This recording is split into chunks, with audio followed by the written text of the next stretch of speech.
Hello दोस्तों, आज फिर से हम साइंस के सेकंड पार्ट जो कि ऑब्जेक्टिव का है वो लेकर आए हैं।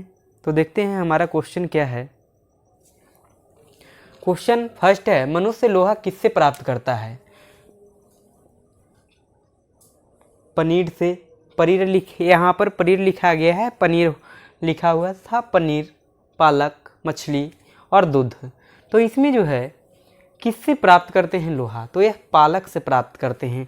आयरन किस में पाया जाता है इसमें से? तो ये पालक में पाया जाता है। अगला क्वेश्चन है, लौह अयस्क है, हीमोग्लोबिन व आरबीसी के निर्माण के लिए, सामान्य स्वस्थ बनाए रखने के लिए, शरीर के ऊतकों तक ऑक्सीजन पहुंचाने के लिए और उपयुक्त सभी। तो इसमें जो है लौह आवश्यक है, यानी आयरन आवश्यक है ये सभी कार्यों के लिए। तो इसलिए हमारा ऑप्शन नंबर डी करेक्ट है, उपयुक्त सभी। अगला क्वेश्चन है, लौह अयस्क है। अगला है क्वेश्चन नंबर थर्ड, सबसे अधिक आयरन किस में पाया जाता है? यानी सबसे ज़्यादा मात्रा में आयरन किस चीज़ में पाया जाता है? केला में, सेब में, दूध में, हरी पत्तीदार सब्जियां में। तो आयरन की मात्रा जो है सबसे अधिक जो पाई जाती हैं या होती है वह हरी सब्जियों में होती है। ऑप्शन नंबर डी हमारा करेक्ट है। अगला क्वेश्चन है, किसमें भरपूर लौह तत्व पाया जाता है, यानी अधिक मात्रा में? तो क्वेश्चन सेम है, सिर्फ पूछने का तरीका जो है बदला है। तो यहाँ पर हरी सब्जियाँ हमारा जो है ऑप्शन नंबर सी करेक्ट है। अगला क्वेश्चन है, सीमेंट और अस्थियों में दोनों में विद्यमान तत्व हैं, यानी कि कौन सा तत्व जो है दोनों में उपस्थित होते हैं? तो ये हमारा जो है कैल्शियम होता है, यानी कि ऑप्शन नंबर बी करेक्ट है। अगला क्वेश्चन है, निम्नलिखित की कमी से एनीमिया रोग होता है? आयोडीन, कैल्शियम, लोहा और जस्ता। तो एनीमिया रोग जो है आयरन की कमी से होती हैं, यानी लोहा हमारा करेक्ट आंसर है सी। अगला क्वेश्चन है, विटामिन ई का रासायनिक नाम है? विटामिन ई का रासायनिक नाम है, तो विटामिन ई का रासायनिक नाम टोकोफेरॉल होता है, यानी ऑप्शन नंबर डी करेक्ट है। अगला क्वेश्चन है, मानव शरीर में रक्त का थक्का किस विटामिन से बनता है? विटामिन के, विटामिन डी, विटामिन ई और विटामिन सी।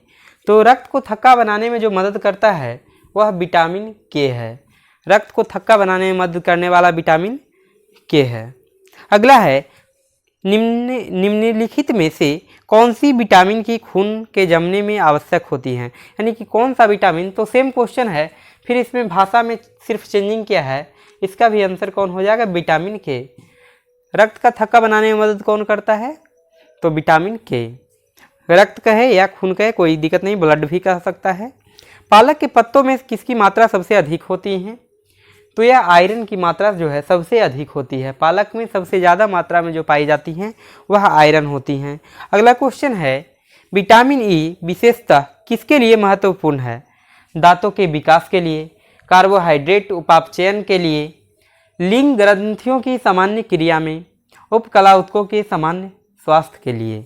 तो हमारा जो ऑप्शन है करेक्ट वह सी है, लिंग ग्रंथियों की सामान्य क्रिया में किसका यूज किया जाता है? Vitamin E. अगला है, मानव शरीर के कौन से अंग का प्रत्यारोपण नहीं किया जा सकता है?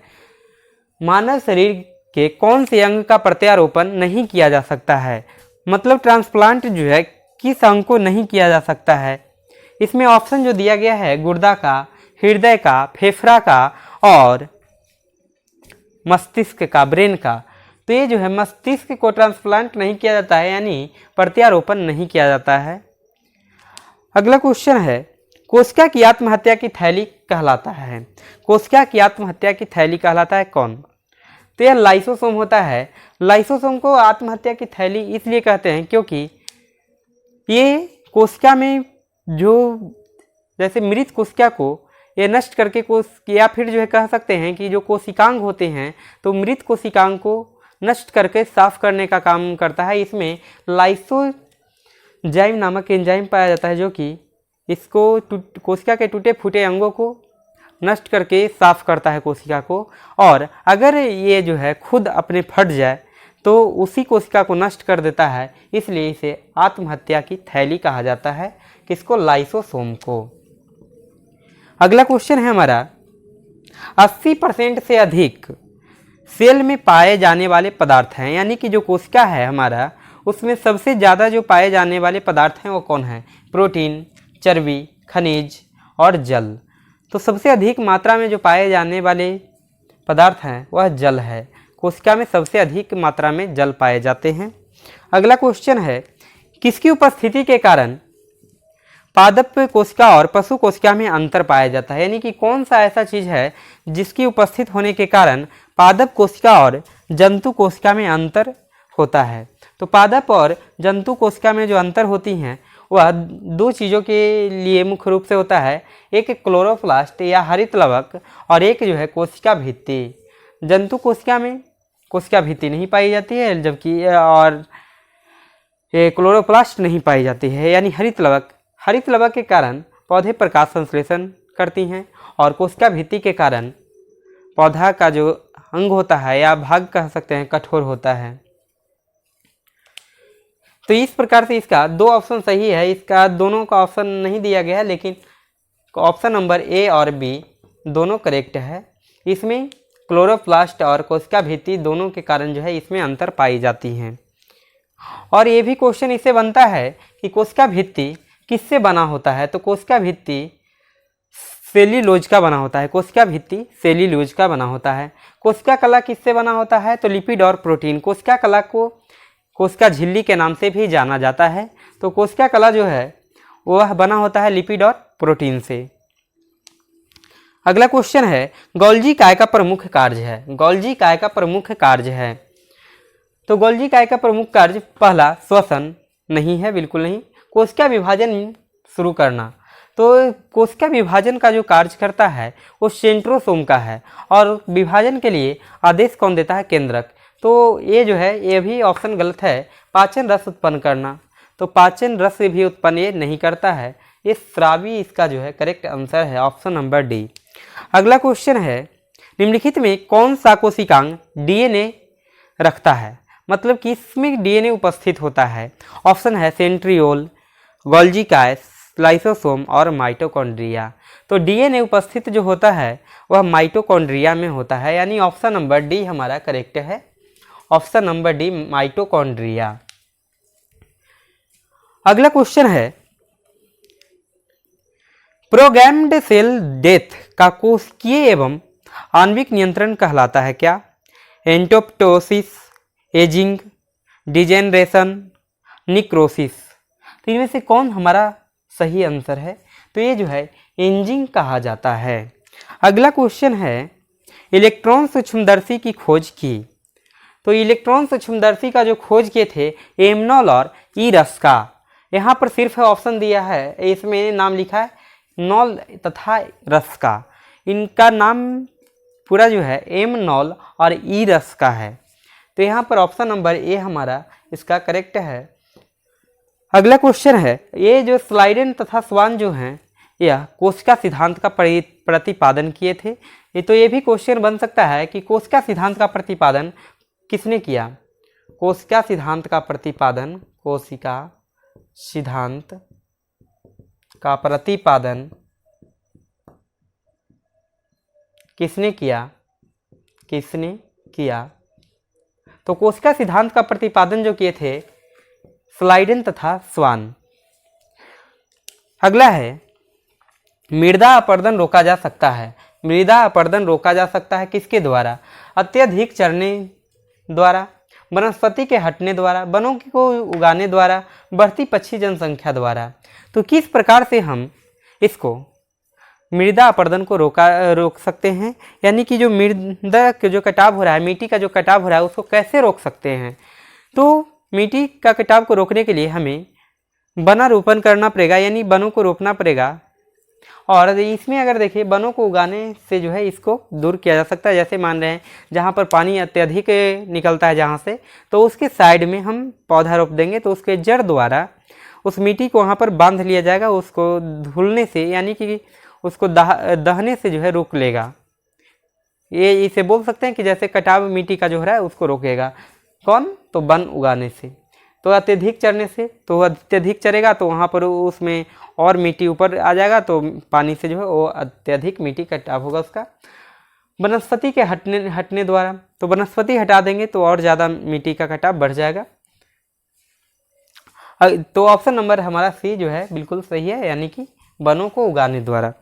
अगला क्वेश्चन है, बाढ़ को रोका जा सकता है, यानी बाढ़ जो है उसको कैसे रोक सकते हैं? स्थल को ढालदार बनाकर, जल आवरण को हटाकर, वनों को काटकर, नदियों पर बांध बनाकर एवं वृक्षारोपण करके। अब अगर जो है माने स्थल को ढालादार बना दिया जाए, तो स्थल को ढालादार बना देने से सबसे पहले पानी का ही समस्या हो जाएगा। इसमें पानी ज़्यादा से ज़्यादा जो है आगे जाकर जो है यहाँ से निष्कासित होते जाएगा और वहाँ पानी की समस्या हो जाएंगी। अगला है जल आवरण को हटाकर। अगर जल को हटा देंगे तो यहाँ पर भी समस्या होने वाला है, वहाँ पर सारे लोगों को या फिर वहाँ के जीव जंतुओं को जल की समस्या झेलनी पड़ेगी। तो ये भी जो है हमारा ऑप्शन बिल्कुल गलत है। वनों को काटकर, वन हटा देंगे तो सब कुछ खत्म हो जाएगा, हम लोग को ऑक्सीजन की पूर्ति नहीं हो पाएगी। अगर जो है हम वन हटा दें तो वन में रहने वाले जीव जंतु जो हैं छोटे बड़े, ये सभी प्रॉब्लम में आ जाएंगे, उनके लिए खतरा हो जाएगा। तो इस प्रकार से ये भी समस्या है, ये जो है इसका गलत ऑप्शन है। हम नदियों पर बांध बना करके और वृक्षारोपण करके इसे कर सकते हैं, बाढ़ को रोका जा सकता है। अगला क्वेश्चन है, मैंग्रोव वनस्पति पाई जाती हैं कहाँ? मैंग्रोव वनस्पति किस क्षेत्र में पाया जाएगा? देहरादून की घाटी में, कुल्लू घाटी में, पश्चिम घाट में और सुंदरबन में। तो एक जो पाया जाता है मैंग्रोव वन, वह सुंदरबन में पाया जाता है। अगला क्वेश्चन है, एपीफाइटस बहुत अत्यधिक विकसित होती है, ऐसे पौधे होते हैं जो अन्य पौधों पर निर्भर करते हैं। एपीफाइटस बहुत अत्यधिक विकसित होती हैं, ऐसे पौधे होते हैं जो अन्य पौधों पर निर्भर करते हैं, भोजन हेतु, यांत्रिक मदद हेतु, छाया हेतु और जल हेतु। तो ये यांत्रिक मदद हेतु जो हैं ये इस पर निर्भर करते हैं, यानी कि अन्य पौधे पर निर्भर करते हैं। यानी कि लता टाइप का जो होता है उसको हम कह सकते हैं एपीफाइटस, जो कि लता जो है उसका अपने खुद वो सीधा नहीं रह पाएगा, तो दूसरे पौधों पर उसके सपोर्ट से यानी यांत्रिक सहारा लेकर वो उसका विकास करता है, अपना विकास उस प्रकार से आगे बढ़ता है। तो ये यांत्रिक मदद हेतु जो है क्या करता है, दूसरे पौधों पर आधारित होता है या फिर निर्भर रहता है। अगला है, भोपाल दुर्घटना में किस गैस का रिसाव हुआ था? भोपाल जो दुर्घटना था, भोपाल त्रासदी के नाम से भी जानते हैं, जिसमें मिथाइल आइसोसाइनाइड गैस के रिलीज होने की वजह से ये बहुत ज़्यादा लोगों का इसमें जान गंवाया गया था। तो इसमें हमें इसको तो भूला नहीं जा सकता है, तो यहाँ पर इसे ध्यान रखना है, मिथाइल आइसोसाइनाइड। भोपाल गैस त्रासदी में जो है कौन सा गैस रिसाव हुआ था? तो मिथाइल आइसोसाइनाइड। अगला क्वेश्चन है, औद्योगिक बहिस्राव द्वारा किए जाने वाले जल प्रदूषक को रोकने के लिए निम्नलिखित में से कौन से अपत्रिन का उपयोग पाया गया है? कह रहा है औद्योगिक बहिस्राव द्वारा किए गए जाने वाले जल प्रदूषक को रोकने के लिए निम्नलिखित में से कौन सा अपत्रिन को उपयोगी पाया गया है? पार्थेनियम, हाथी घास, जलकुंभी और उपयुक्त ए और बी। तो ये जो है पार्थेनियम और हाथी घास, ये दोनों का यूज किया गया है किसके लिए? तो ये जल प्रदूषण को रोकने के लिए।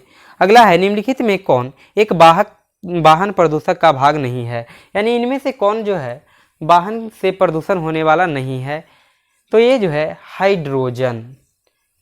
निम्नलिखित में कौन वाहन प्रदूषक का भाग नहीं है, यानी कि वाहन के द्वारा जो प्रदूषण होता है इसका भाग नहीं कौन है? तो इसमें हाइड्रोजन हमारा जो है करेक्ट है। अगला क्वेश्चन है, ऊर्जा के किस रूप में प्रदूषण की समस्या नहीं है? कोयला, परमाणु, पेट्रोल, सौर। तो कह रहा है ऊर्जा के किस रूप में प्रदूषण की समस्या नहीं होती है? कोयला, परमाणु, पेट्रोल और सौर। तो ये हमारा जो है सौर होगा। अगला है, निम्नलिखित में कौन अधिकतम ध्वनि प्रदूषण का कारण है? ऑप्शन है भारी ट्रक यातायात, निर्वाचन सभाएं, पॉप संगीत, जेट उड़ान। तो बताइए इनमें से कौन जो है इसका प्रदूषण का कारण नहीं है। इसमें प्रदूषण का कारण सबसे अधिक है जेट उड़ान। जेट उड़ान जो है इसके अंतर्गत बहुत ज़्यादा मात्रा में प्रदूषण होता है, ध्वनि प्रदूषण, क्योंकि ये बहुत ज़्यादा साउंड के साथ वो ऊपर उड़ता है। अगला क्वेश्चन है अस्थियों का अध्ययन विज्ञान की किस शाखा के अंतर्गत किया जाता है। यानी कि अस्थि का जो अध्ययन है वो विज्ञान की किस शाखा के अंतर्गत किया जाता है। ऑरोलॉजी और ऑस्टियोलॉजी और सेरेमोलॉजी और जियोलॉजी किसके अंतर्गत किया जाता है।